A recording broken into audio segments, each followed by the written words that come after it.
Les funérailles de Daria Dugina se sont tenues ce mardi à Moscou. La fille de l'idéologue Alexandre Dugin, âgée de 29 ans, est décédée samedi soir dans l'explosion du véhicule qu'elle conduisait près de la capitale russe. Dans sa prise de parole, l'écrivain ultranationaliste élève sa fille au rang de martyr de la nation.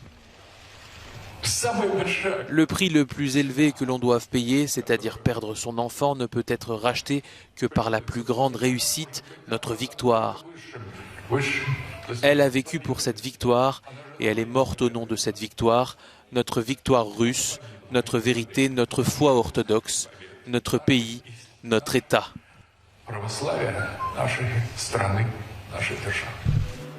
D'après Moscou, Kiev aurait commandité l'assassinat. Sergueï Mironov est un député russe. Les bourreaux et les cerveaux sont à Kiev et l'un des cerveaux est M. Zelensky en personne. Ils seront inéluctablement confrontés à la justice internationale. La racaille fasciste doit être anéantie dans sa tanière à Kiev. La dénazification complète de l'Ukraine est impossible sans la liquidation du régime fasciste criminel de Zelensky.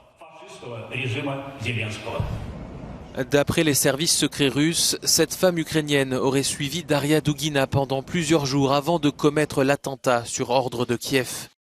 Il s'agit d'une mère de famille née en 1979 qui se serait ensuite enfuie en Estonie avec sa fille de 12 ans. Kiev dément formellement toute implication. Dans un tweet, un responsable ukrainien accuse les services russes d'être à l'origine de l'attaque. La première d'une longue série destinée à susciter le soutien de l'opinion publique dans le contexte de guerre, poursuit-il.